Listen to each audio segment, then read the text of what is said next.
Welcome to Dead and Roasted. What can I get you?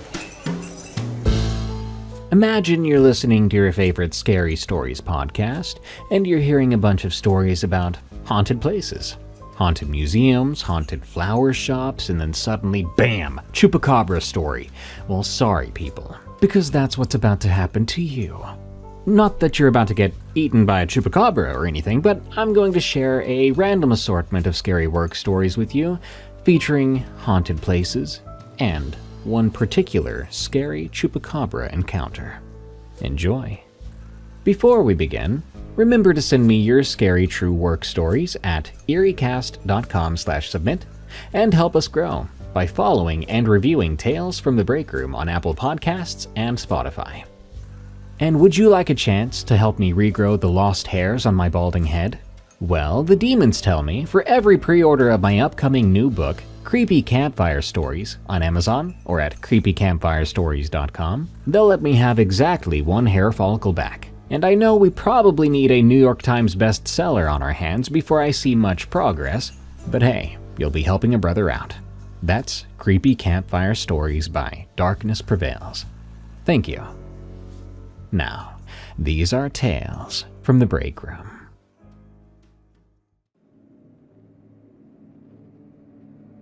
Museum Hauntings from Yangyam Chicken. I want to preface this by saying that I've always believed in the paranormal. Growing up, I loved hearing and reading scary stories, so it bummed me a little bit that I had no concrete experience of the paranormal so far. Sure, I had weird things happen to me, like seeing something not really there in the corner of my eye, or feeling unsettled in certain places, but I could always chalk it up to paranoia. That was until a series of scary things finally happened to me. Around 6 years ago, before COVID hit, I got into a job working clerical for my alma mater's Center for Cultural Affairs. See, the department has 3 cultural performing groups that it handles: a marching band, a chorale, and a dance troupe. Since all the members are either students or trainers who only work part-time, and our director is mostly busy with other projects, I was almost always alone in the office. Our place was located a long ways outside of the university premises, in this old house that was once a privately owned family home back around World War II, before the owners migrated elsewhere. The property was then bought by the university when it was just a newly established school, and was turned into an elementary school back in the 60s.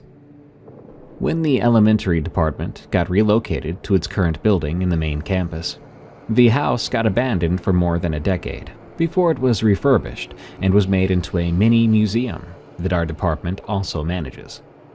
Now, to understand the things that happened more, I need to roughly tell you the house's layout. It was an old colonial-style 2-story house made from wooden materials with huge windows that open out circling both levels. On the first floor we have the main hall, in which we mostly hold our external exhibits. Artists usually rent the space to hold their personal shows. To the left side of the house, there is a doorway that leads to a small kitchen and dining area, in which the comfort rooms are also located. To the right of the main hall is a wooden staircase that leads to the second floor, in which another exhibit area is situated alongside our office. At the back area of the second floor is a door to the emergency staircase that leads out and down to the house.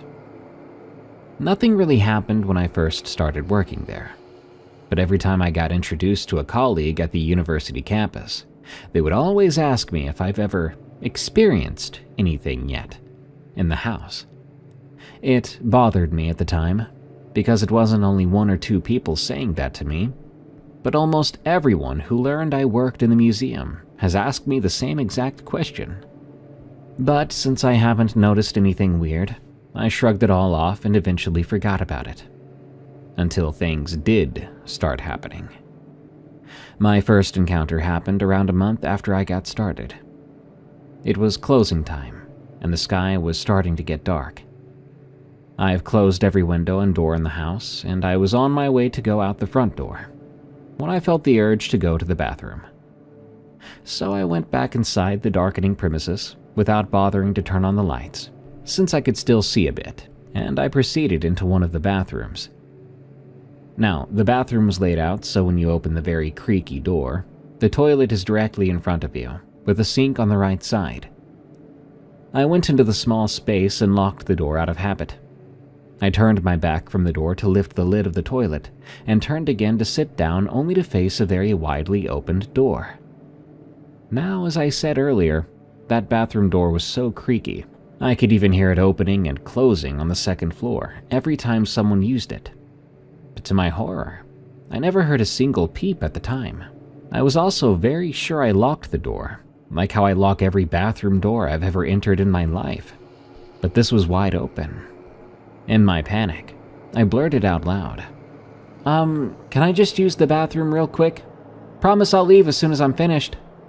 I closed the door, did my business, and quickly fled out the house without looking back, in fear of what I might see. After that day, weird things started to occasionally happen to me. I'd hear the wooden floors creaking like someone else was walking around the premises, even when I'm alone in the house. Sometimes I hear footsteps on the stairs, like someone was coming up, only to find no one in sight when I went to check it out. One time when I was sweeping the floor, this old huge picture frame on one of the walls started to vibrate out of nowhere.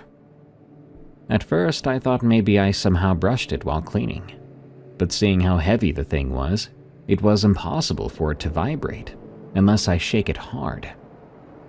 The next thing I thought was that maybe a mild earthquake happened, but none of the other frames surrounding the hall moved. Just that one frame.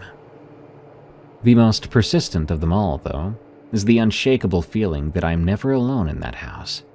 Like someone or something was always there, watching and observing. Now, after a few months of this, I got used to it. I never saw anything, or was never harmed in any way, and the weird instances weren't constant enough to cause concern, so I learned to ignore it. That was until something happened that scared me crapless. I forgot to mention at the start of this, but we have a security station near the gate of the premises. A little outside the house, but still within the museum grounds.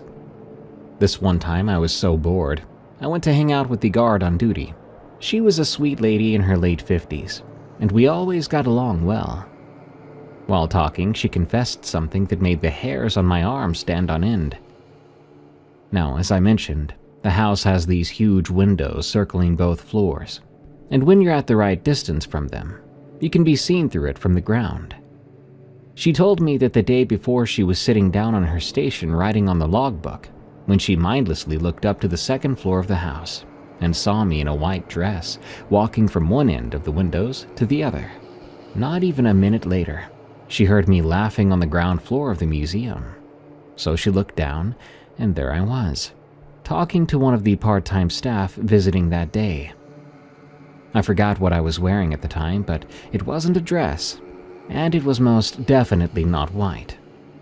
Shocked, she looked up again, but the person she saw upstairs was nowhere to be found. She said she immediately made the sign of the cross and uttered a quick prayer. Hearing that, I got so scared that my paranoia shot so high up I was constantly looking over my shoulder for the next few days.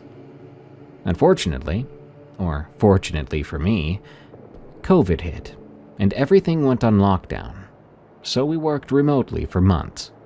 When we were permitted to work face-to-face again, I was reassigned to another department that was located inside the main campus, so I never went back to that haunted museum since.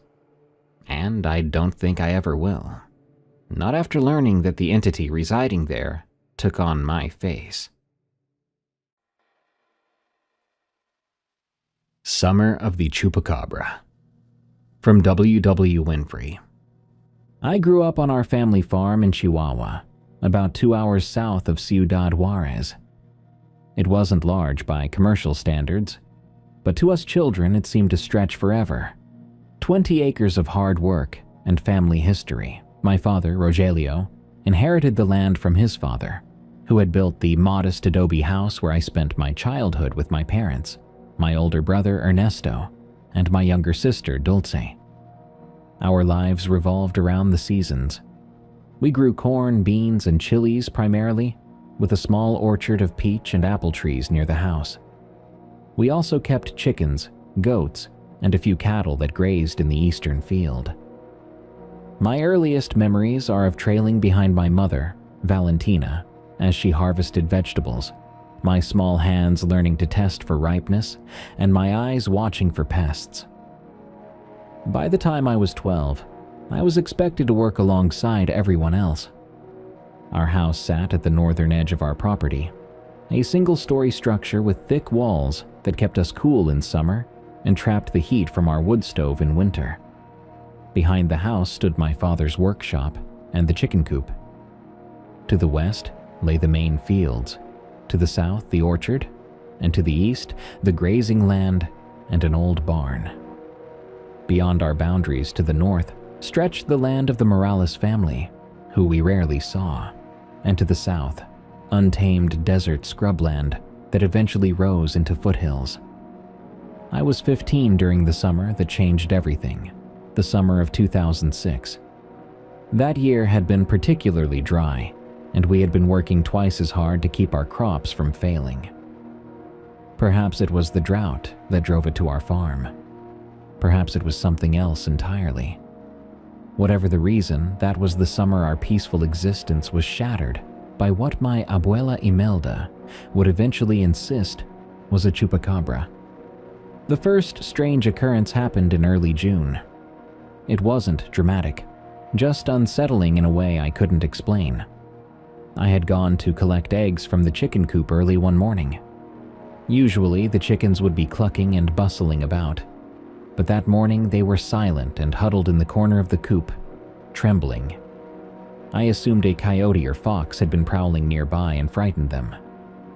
But when I checked around the coop, I found no tracks, only a strange, sweet-sour odor, like rotting fruit mixed with copper. The chickens refused to leave the coop all day, and we gathered half our usual number of eggs. My father examined the area carefully, but found nothing conclusive.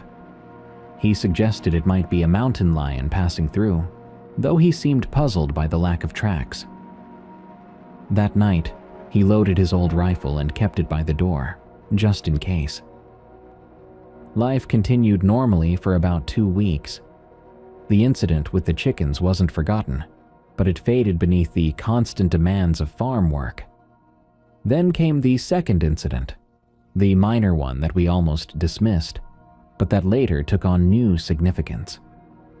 One morning, my brother Ernesto noticed that someone had been in the orchard overnight. Several peaches had been picked from various trees, not in clusters as a human would harvest, but individual fruits selected apparently at random throughout the orchard. What made it strange was that there were no footprints, and some of the chosen peaches had been from the highest branches that even my father struggled to reach without a ladder. Ernesto asked if I had been sneaking fruit. I hadn't. None of us had. My father wondered if the Morales children had come onto our property, though it seemed unlikely. When I accompanied my mother to their farm to ask, Senora Morales seemed offended at the suggestion and assured us that her children had been at home all night. On our walk back, my mother confided that she didn't believe it was children at all. She had found 3 of the stolen peaches discarded near the edge of the property, each with just a single, unusual bite taken out of it. She showed me one she had brought along. The bite wasn't from human teeth. It looked more like a puncture, with 2 prominent holes surrounded by smaller marks.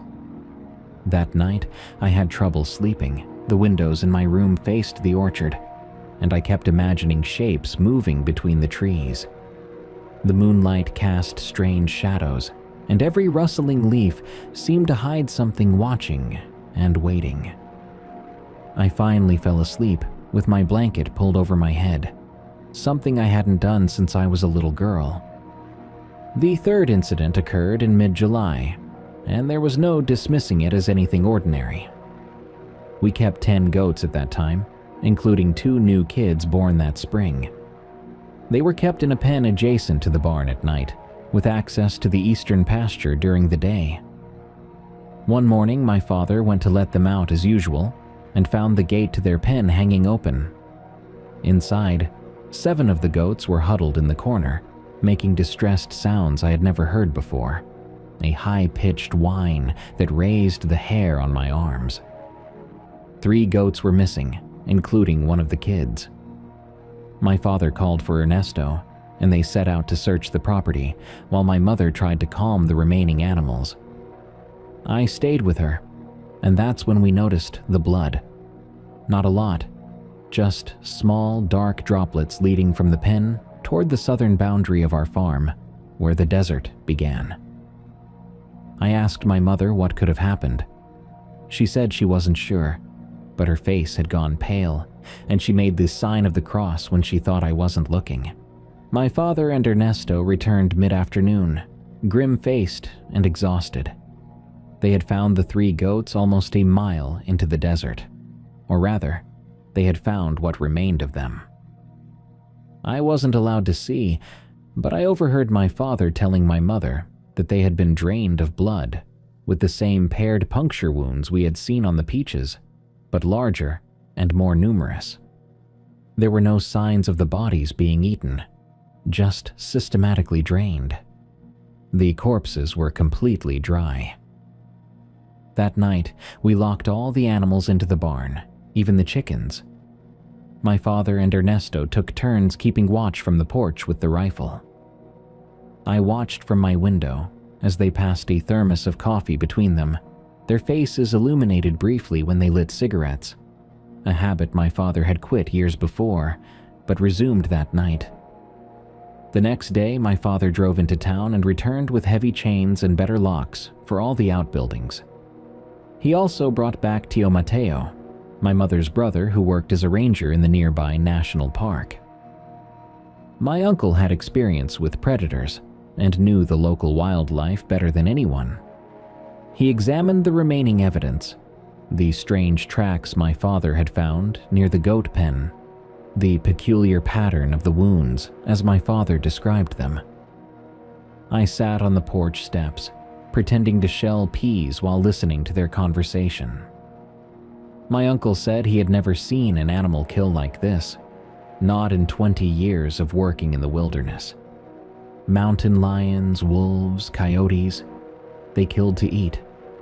This was something else. He mentioned that there had been similar incidents reported further south, near his park. Livestock killed, drained of blood, always with the same distinctive wounds. Some of the local ranchers were saying it was a chupacabra. My father laughed, though the sound held no humor. He said those were just stories to frighten children. My uncle didn't argue, but he didn't laugh either. He stayed with us that night, and the 2 men sat up with their rifles and a bottle of tequila between them. For almost 2 weeks, nothing happened. The heightened vigilance continued, but as days passed without incident, we began to relax slightly. My abuela Imelda arrived for her annual summer visit, bringing with her small cloth bags of herbs and salt that she hung over every doorway, despite my father's protests. She took one look at the nervous animals and declared that a chupacabra had marked our farm as its territory. My father told her not to fill our heads with superstition, but she ignored him and continued placing her protective herbs. The 4th incident, the one that would haunt my dreams for years, happened during a new moon in early August, when the night was as dark as it ever got. I had been sleeping fitfully in the summer heat when a sound woke me.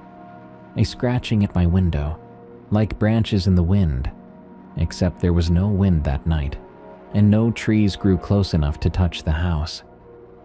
I lay frozen in my bed, listening as the scratching moved slowly across the glass. Then it stopped, and I heard another sound, a soft rhythmic hissing, almost like labored breathing. Against every instinct screaming at me to hide under my covers, I turned my head toward the window. The darkness outside was nearly complete, but as my eyes adjusted, I could make out a shape, darker than the night around it, pressed against my window. It wasn't large, perhaps the size of a medium dog, but its proportions were all wrong. Its head seemed too big for its body, with a pointed snout or beak. What looked like spines ran down its back, and its limbs were long and thin, ending in what appeared to be claws that were dragging slowly across my window glass. I couldn't see its eyes until it moved its head slightly, and then I wished I hadn't. They caught what little ambient light there was, glowing a dull red like dying embers. The creature remained motionless for what felt like an eternity, as if aware I was watching it, then suddenly dropped from sight. I finally found my voice and screamed. My parents and Ernesto came running, and through gasping sobs I told them what I had seen. My father checked outside but found nothing except strange three-toed prints in the soft earth beneath my window. Prints that seemed to disappear several feet away, as if the creature had simply vanished or taken flight. My abuela Imelda took charge then. She moved my mattress to the main room, where I would sleep for the remainder of the summer. She burned sage and copal in every room and placed bowls of vinegar on all the windowsills, saying that chupacabras hated the smell. My father no longer argued with her. That night, I heard him and my uncle discussing reinforcing all the windows with metal screens. The final and most terrifying incident occurred 3 nights later. We were all sleeping in the main room by then. My parents on their bed moved from their bedroom, Ernesto on the old couch, Dulce and I on our mattresses on the floor, and Abuela Imelda in her rocking chair, refusing to sleep. My uncle Mateo kept watch on the porch. I woke to the sound of our cattle bellowing in terror. My father and uncle grabbed their rifles and ran outside, while my mother blocked the doorway to prevent us children from following. Through the windows, we could see the beams of their flashlights sweeping across the property toward the eastern field. Then came a sound I will never forget, a high-pitched shriek that was neither animal nor human, echoing across our land. It was followed by shouts from my father and uncle, the crack of a rifle shot, and then silence. We waited in terrified suspense until they returned nearly an hour later. My father's shirt was torn and bloodied from a cut on his arm. My uncle looked shaken, his usual calm demeanor completely gone. When my mother asked what happened, my father simply shook his head and said they needed to call the authorities in the morning. It wasn't until years later that my uncle finally told me what they had seen. They had arrived at the cattle pen to find one of our cows on the ground, already dead, with the same wounds as the goats. As they examined it, movement caught their attention. In the beam of their flashlights, not 20 feet away, stood a creature like nothing they had ever seen. It stood on 2 legs like a man, but was the size of a large dog. Its skin was gray and hairless, with what looked like spines or quills along its back. Its head was oversized with an elongated jaw filled with needle-like teeth, and its eyes reflected their flashlight beams like pools of blood. Most disturbing were its front limbs, too long for its body, ending in 3-fingered hands with curved claws dripping with dark liquid. When their lights hit it, the creature shrieked and leaped, not away, but toward them. My uncle fired, and the creature veered off, disappearing into the darkness at a speed that seemed impossible. They tracked it to the southern boundary, where its prints simply ended in the middle of open ground, as if it had vanished or taken flight. The authorities came the next day, but they called it an animal attack, probably a diseased coyote or feral dog. They took statements and left, clearly dismissing my family's account of what we had seen and experienced. We lost no more animals that summer. My abuela's herbs remained hanging in every doorway, and my father installed metal screens over all the windows. When September came, I returned to school, carrying the secret knowledge that there are things in this world that defy explanation. I am 34 now, with children of my own. We live in the city, far from my parents' farm, which they eventually sold 5 years after that summer. Sometimes, on particularly dark nights, I wake to the sound of scratching at my window, only to find nothing there, and I always sleep with my windows locked and curtains drawn. Some people say the chupacabra is just a myth, a story created to explain the mundane. Perhaps they're right, but I know what I saw that summer, what my family experienced, and on nights when the moon is new and the darkness seems alive, I wonder if it's still out there, searching for sustenance, moving silently through the desert night. I still don't know what it was with certainty, but I do know this: I will never forget the summer the chupacabra came to our farm. Student, old man, and room with the brown door. From White Monster. I am a third-year medical student, and I want to share my story with you. First of all, I want to say that until this point in my life, I never did believe in supernatural stuff, like monsters or werewolves or skinwalkers. I considered myself a man of logic, and this stuff just didn't fit common sense. On the other hand, my good friend, actually my best friend, Jan, was another story. You see, he always loved and naturally believed in supernatural stuff. But 2 years ago, just when I returned to our hometown after finishing my first year of medical school, he started to act weird and talking nonsense. He would always have some conspiracy theories from time to time, but this was different. You see, unlike me, he didn't know which college to enroll in, so he got a job instead. His family helped him get a job in a company called Certus Surveillance, which deals with the installation of video surveillance in various places. But here's where things get strange. After my return, Jan and I went out for a cup of coffee to catch up. Of course, we were talking during the year while I was away, but virtual chat and communication can't replace real-life hanging out. Am I right? It was during that meeting when he started to talk about a bunch of weird stuff. He said the company owner, Miles, who hired him, isn't the nice guy he seems. He said that in his office he has some kind of red door. What kind of red door? I asked him, a little bit confused. He then told me that Miles had one rule, and that was not to go in that room. But curiosity got the better of him, and one day when Miles wasn't in his office, he entered the room and claims to have encountered some kind of demon inside. He added that he saw a bunch of weird symbols and blood inside that room too. Naturally, I started to laugh, thinking he was joking with me. But then I looked right into his eyes, and all I saw was pure fear. Well, he was my friend, so I wanted to believe him. But the story seemed just too unrealistic. I mean, a guy, an owner of a video surveillance company, basically surrounded by cameras, has a demon in his office? In the room with the red door? It seems like a bad joke if you ask me. Jan was pissed off because I didn't believe him, but he said he would get proof of the things he claimed.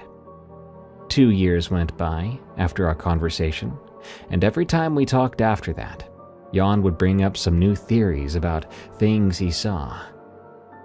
It didn't bother me. I just thought Jan was getting a little obsessed with it. But recently, I had my own experience with stuff I just can't explain. With stuff that made me a believer. I already mentioned that I am a third-year medical student. Well, my story is very simple. Ever since I can remember, I've wanted to be a doctor. I think it's my grandmother's fault. You see, she was a nurse, and would always tell me interesting stories that happened to her in the hospital. She would also teach me the names of bones and different body parts in Latin. Either way, by the time I started high school, I knew my true and only path was medicine. Let me tell you, medical school is no joke. It was intense from day one. The first year was especially brutal. Many students call the first year the anatomy year, because it's the main subject of the first year and very hard to pass. I spent hours and hours and hours studying all the muscles, nerves, and blood vessels. But in the end, my hard work combined with my grandmother's fundamentals helped me get an A in anatomy. Getting an A in anatomy also gives you an opportunity to work in a dissection hall as an assistant. This job was reserved for top students, a way to sharpen our skills while earning some extra cash to help with student life. I live as a subtenant near a tram station, so I could get to my college in 40 minutes at worst. I accepted this job without hesitation. The man lending me an apartment was an older gentleman. We'll call him Mr. Healthy. Mr. Healthy was the type of guy that would constantly complain about everything, especially my lifestyle. You see, Mr. Healthy was allergic to unhealthy food, especially greasy food. During my late-night studies, I would often go out to grab a quick slice of pizza, which, naturally, Mr. Healthy didn't like. He wasn't a fan of my cleaning either, but he was renting the apartment for a very good price, and it was, as I said, in a pretty good location. So I just ignored him for most of the time. And, from time to time, he would bring me his healthy vegetable lunch, which I guess was nice of him. My role as an assistant was to assist first-year students during their anatomy practicals, guiding them through the maze of muscles and nerves and vessels. I would demonstrate proper dissection techniques, explain anatomical structures in detail, and answer their questions. It was fulfilling work, both for my knowledge and my wallet. The dissection hall was located in an old building next to the college. In order to enter the dissection hall, you would need to pass through old brown wooden doors. Those doors were so massive and heavy that opening them was a little workout for the students. I remember the first time I saw those brown doors. Their brown paint was worn and chipped from years of use, and the sound they made. Those doors groaned like a wounded animal whenever you opened or closed them. Behind those doors was the dissection hall. The dissection hall itself was an eerie place. The cold, sterile air clung to you whenever you were in there, and the faint, sharp scent of formaldehyde always seemed to follow you home. The room had large metal tables, each fitted with a drainage system, and cabinets filled with preserved specimens. Let's just say you wouldn't like to be in there alone at night. I wasn't working alone in the dissection hall. I worked under, let's call him Mr. B, a seasoned anatomy instructor who had been at the university for years. Mr. B was a strange man, don't get me wrong. Mr. B was brilliant and deeply knowledgeable, but also very odd. I always felt strange vibes when I was near him. You know, like the ones that send chills down your spine. He rarely smiled, and his gaze lingered too long on things, be it students or cadavers, or even me.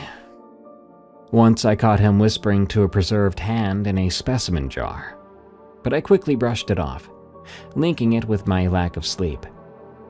Despite that, I admired him. He taught me dissection techniques that weren't even in textbooks, showing me tricks to reveal delicate nerve branches or hidden muscle layers.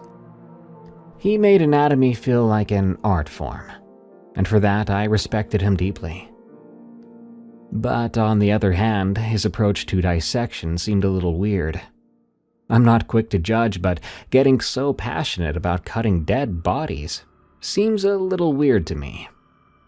Mr. Healthy, whom I would talk to from time to time, had a theory about Mr. B. You see, Mr. Healthy would start, You said Mr. B is a divorced man. Well, loneliness can drive a man insane. Maybe he's just lonely, and anatomy is his escape from harsh reality.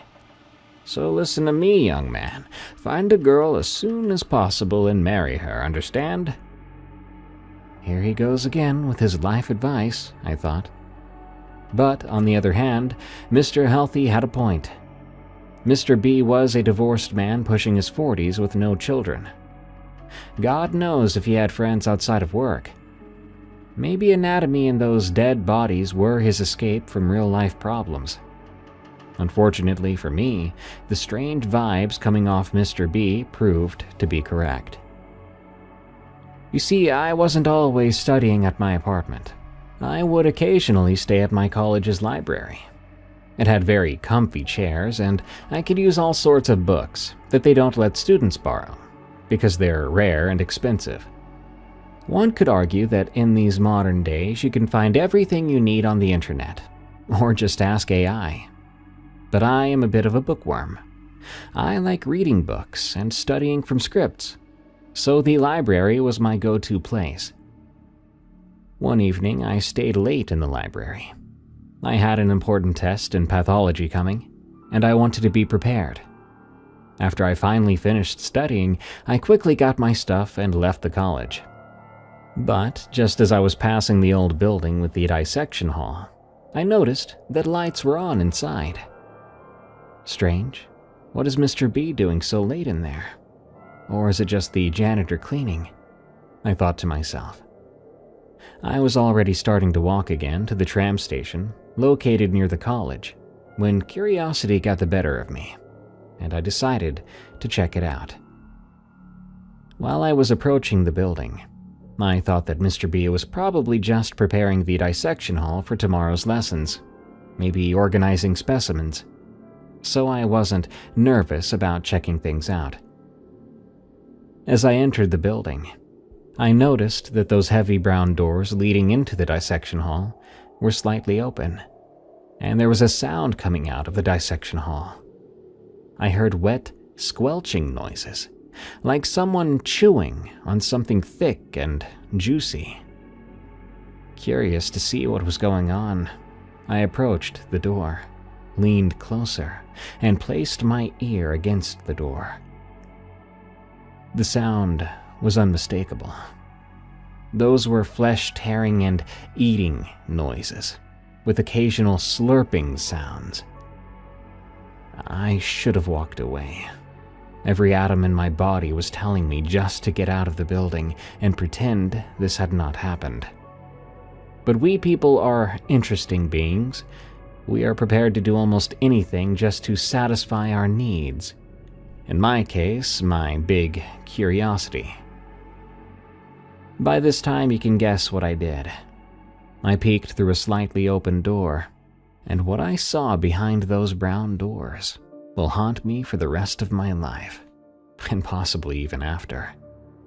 You see, what I saw was Mr. B crouching over one of the cadavers. In his hands, Mr. B was holding a part of a human liver. He started stuffing it into his mouth and eating it like there was no tomorrow. It seemed like he would start choking on it at any moment. His face was covered in blood and other bodily fluids. Another thing I noticed was his eyes.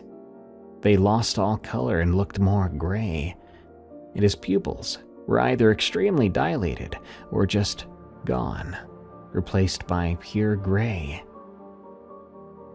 And I swear then that his teeth even looked sharper than they should be. He looked like a starving animal, grunting and snorting between bites.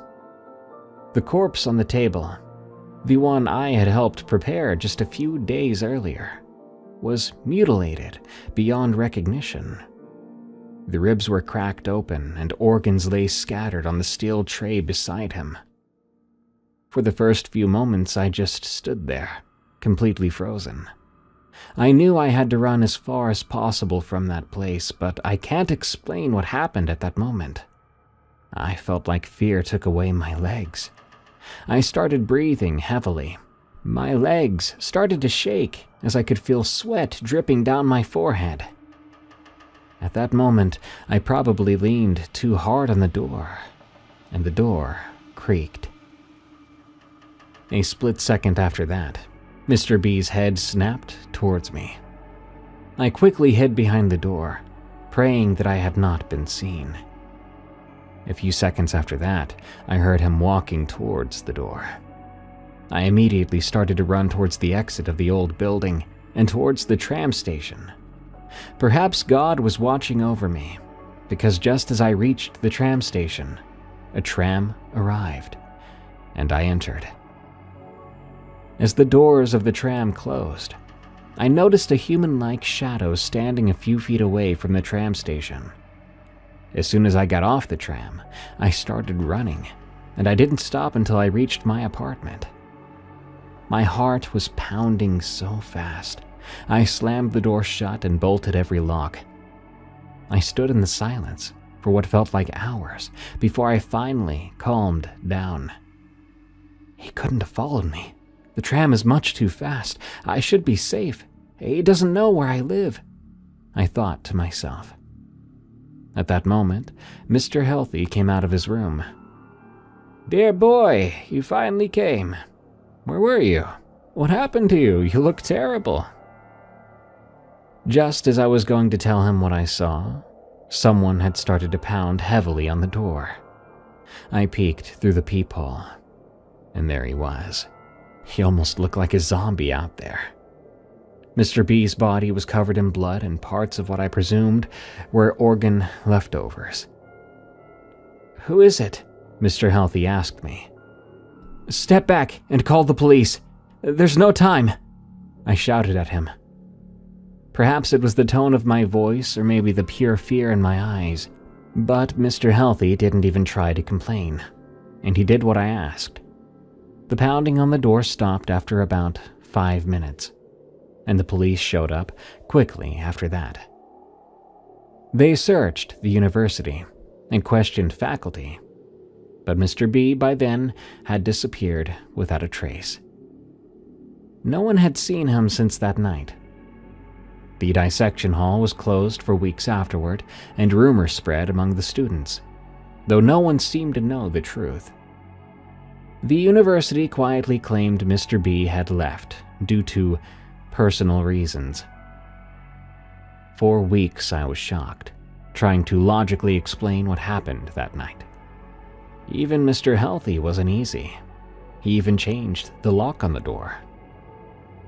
I couldn't sleep for days, because every time I closed my eyes, I saw Mr. B again, devouring human flesh.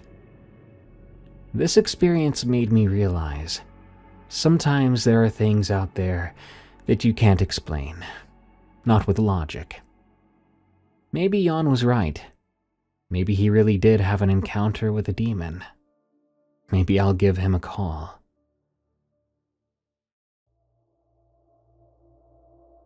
Haunted Flower Shop, from Dodoko 9. I've worked at a small local flower shop for a bit over a year now. I work there with my boyfriend Sebastian and his mom Elizabeth. He is at the register most of the time, greeting customers and helping them with what they need, while I work in the back. Elizabeth, who is the owner of the shop, is the one who deals with the annoying and boring stuff, like documentation and such. Unless Sebastian needs help with something, I'm in the back making bouquets, taking care of the flowers and plants, and handling special requests when we occasionally get them. For the first time in my life, I enjoy working and look forward to waking up every day and clocking in. I like taking care of flowers. I love the different smells that surround me throughout the day, and on top of that, I get to work with the people I love. A couple of months ago, however, I noticed something strange in the shop.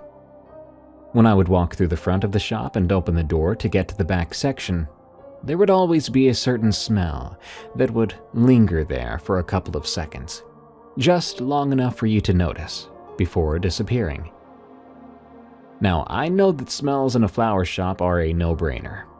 But trust me when I say that this one was really weird. After noticing it a few times, I managed to make out what it was.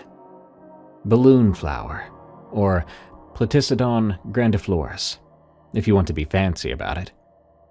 They're a type of flower that comes in a few different colors, mostly blue, purple, and white. They don't have a very notable smell unless you crush the petals. And even then, the scent is very mild. So that's why it took me a while to pinpoint them. But once it popped into my head, I was sure of it. Since they're widely available, we too naturally have them.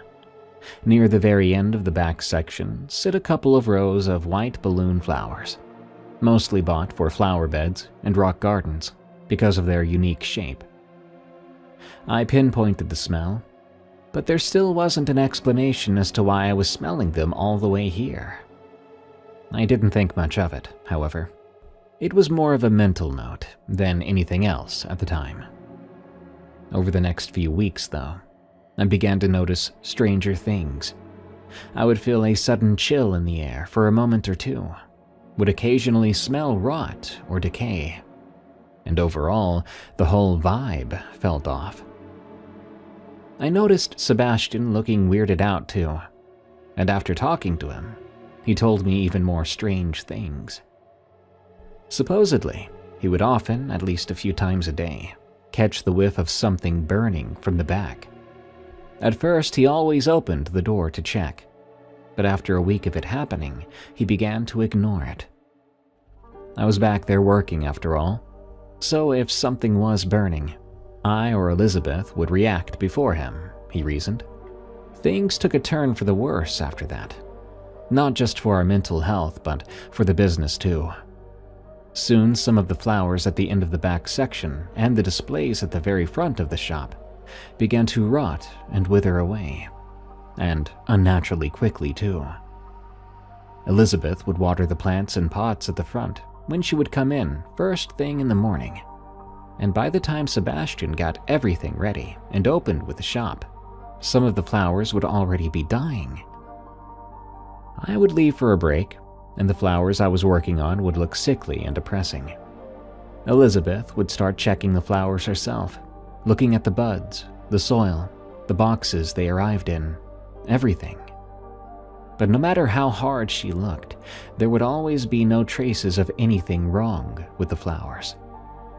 Understandably, she too began to feel a certain type of way towards all this. The smells also got worse and more intense, and often a part of the shop would feel like someone opened a window during a heavy snowstorm with how cold it felt.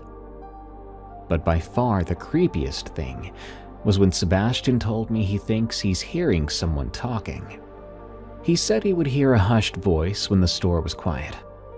He described it as a mindless, erratic whispering, faint enough to be completely overshadowed by any other sound in the shop. But he swears he heard it, still hears it. Now, despite being a fully grown man, I was seriously starting to get freaked out. My mind was working against me as it picked up all the pieces of weirdness and made up horror after horror of what could be happening to us or to the shop. Elizabeth was also noticeably quite shaken up.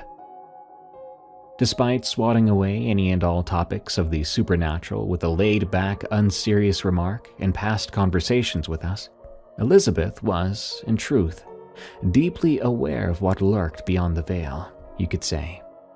A fact that became even more obvious when one day Sebastian and I entered the shop, only to find it decorated with every kind of spirit-warding technique in the book.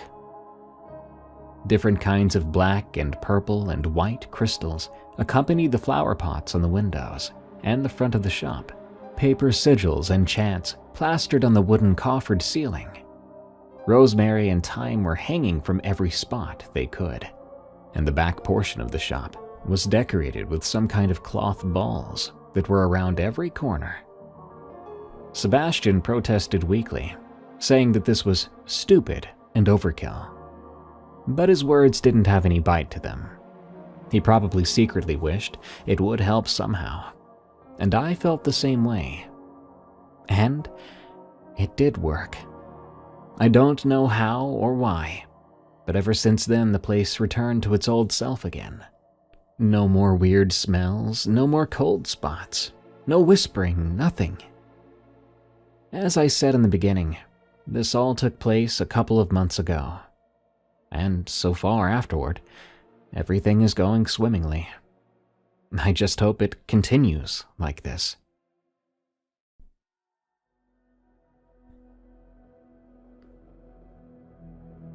Lone stretch of lost roads. From Rubber Duck. It's me, a truck driver from extremely rural Virginia.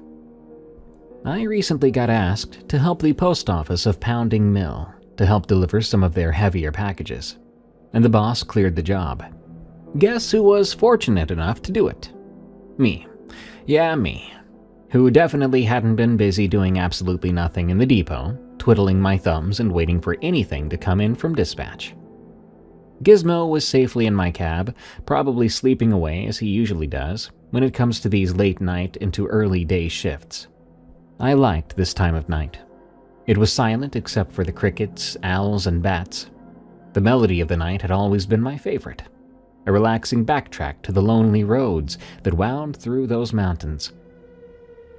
Fireflies had been out tonight, making my trip to work absolutely beautiful, as they lit up the rivers and the woods that stretched far beyond our little towns. The temperate summer wind had been rushing through an open window not far from me, adding to my relaxation, before I seemed to have hexed myself and the boss yelled my name from his office telling me this great news. I found myself whisked away to the local post office, courtesy of my lovely boss. I say that with all the sarcasm in the world, as he was a grouchy old man. I'd left Gizmo in the cab. He had food, water, and his cat box, so he was fine until I got back. That old cat hardly ever noticed me being gone these days anyway. I headed into the post office, taking a set of keys that had been left out for me, and I climbed into the well-used postal truck that they left everything in. I was used to these small tasks sometimes. Being such a small town, you tend to help everywhere you're told to. I sat in the parking lot, taking up my phone. I needed the GPS as most of the packages belonged to roads up the mountain paths, where people hardly ever dwelled. I had packages for a great deal of the outskirts, and those side streets had always tripped me up with their disuse and me not having a reason to go down them. The last time I'd set foot on one of those roads was a couple years back, when I went to help with a landslide that trapped an elderly woman in her home. I set myself up, GPS at the ready and a list of addresses sitting in the chair next to me. I was already tired, as Gizmo had demanded me to play with him most of the day, or suffer the wrath of his mighty kitty fury. I was only awake now thanks to the godsend that was Red Bull, a pipeline punch monster, and a 5-hour energy. I was wide awake. I knew I would have one heck of a crash later, but I prayed it was after I got this mess sorted. I had an extra energy drink, so I figured it wouldn't be too hard to offset the burnout. But you never know. I headed out to my first destination, which was in town, thankfully. I saw the occasional newspaper thrower, but nobody else was on the streets this early in the morning. My first drop-off was uneventful, as were the others in town, although I did get a certain eyeful from a beautiful woman. Can't blame a guy for looking at something gorgeous, can you? I'd reached the point where all the deliveries were now on the outskirts. My trusty GPS led me down winding roads, and at least there were roads. Most were dirt paths covered with years of leaves. Most of these houses weren't as well taken care of, since they were out in the middle of BFE. I didn't hold much thought about these until I ended up on a small road named Raven's Nest. The house I arrived at was white, somewhat yellowed by the elements. It was nestled on a large plot of land, maybe 10 acres. I was never a good judge of size, but I was definitely impressed. Maybe because I spent my days in my cab. I suppose anything would seem gigantic then. I had a rather unusual package to give this house, and as I walked to the steps using a dolly to haul this massive, heavy, and irregular-shaped box, the box tipped forward, the tape ripping open with the weight of the item. It was solid wood. It looked like oak, spruce maybe. I'm no wood expert, but I can say it was hollow inside. It had brass handles and a latch on the side. It looked like a coffin, but I couldn't be sure. Could just be some goth chick's bed. I wasn't asking questions. I mounted it back onto the dolly and heaved it up the 4 steps that went to the door. I was panting as I looked for a doorbell, but found none. I used instead the old knocker that stared at me, standing out from the heavy wooden door. I felt like I was in some Monsters TV episode or something. I wondered if I might be greeted with a camera shoved in my face, but I only saw a lovely lady. She was a bit taller than me, which didn't say much with me being 5'5", but she was gorgeous all the same. She had black long hair with the slightest peak of purple as the bottom layer, which only framed her face even better. She had the darkest blue eyes I'd ever seen, and she truly left me breathless for a moment. She spoke quietly. It took me a second to understand what she said. "Thanks. Been waiting on this hope chest forever." "This what? Oh, it's not a coffin?" I asked, almost jokingly. She frowned. "It's a hope chest. Quilts, blankets, and sometimes clothes are kept in them." "Pretty old-fashioned. I like it." I realized my attempts at flirting were falling short, so I relied on my hopefully likable nature. She shrugged, gesturing to the dolly. "Can you help me bring it in? I don't have anything to move it with." I paused. I wasn't supposed to go in people's houses, but she looked so embarrassed that I couldn't turn her down. We went to where she wanted it, and she thanked me profusely. "By the way, I have some deer meat in my basement's freezer. Would you like some as a thank you?" I'm ashamed to say that I was so enamored that I didn't use my horror movie knowledge. Never go into someone's basement. I went anyway, and made it to the bottom step, before I noticed this basement was absolutely awful. It looked burnt. It had collapsed shelves, piping hanging out of the floor above, and what smelled like a hellish mix of rot and mold. I felt sick to my stomach, and I dared not go to the freezer. I'd seen enough. I went back up the stairs to find it locked, and the lady was laughing at my panic. "You're so stupid." I pounded on the door, only hurting my hand in the process. I hissed with pain, going back down the stairs and staring at the windows that led outside. I had left my phone in my truck, so calling for help was out of the question. A smell of smoke started filling the room, and I noticed the plumes coming from the broken pipes. I saw a flicker of flame in the vents, and I grabbed a chunk of wood from the fallen shelves, slamming it into the window and forcing my body through despite getting cut up pretty bad. I booked it to my truck, not even bothering to pay attention to the woman racing behind me, yelling it was only a joke. I sped down the road, making it to a clinic in town, before exhaustion grabbed me, and I fainted in the lobby. I woke up sometime later with 12 stitches and my hand bandaged firmly. I learned they had to pry 20 shards of glass from me, and that I'd fractured the right side of my hand. I wouldn't be driving for a few weeks now. The police had been called and I gave my testimony. There was no sign of the woman, and nobody had lived there, allegedly, since 2004. They found the charred basement and the hope chest, but it turns out it was actually a coffin, and would have been my coffin if it hadn't been for the quick thinking and the windows. I was given vacation time until my hand healed, and I could definitely say I needed the break, with Gizmo on a nice lake somewhere we could fish. I hope I never run into her again. Oh, come on, guys. Don't go in people's basements even if they offer to show you something neat. I don't care if the lady's got beautiful eyes and gorgeous thighs. You stay out the door and go about your business. Thanks for tuning in to another episode of Tales from the Break Room. I've been your host, Darkness Prevails, and you can follow me on Twitter at DarkPrevails. Send me your scary work stories at eeriecast.com/submit. Help us grow by following and reviewing Tales from the Break Room on Apple Podcasts and Spotify. Thank you. Also, if you don't mind, help us break the book charts by pre-ordering my upcoming new book, Creepy Campfire Stories, on Amazon, or go to creepycampfirestories.com. You'll get a gorgeous hardcover book filled with atmospheric illustrations and tons of scary outdoor stories. While I will get one less nightmare, according to the demons, but we'll see. Until next time, everyone, it's time for yours truly to clock out.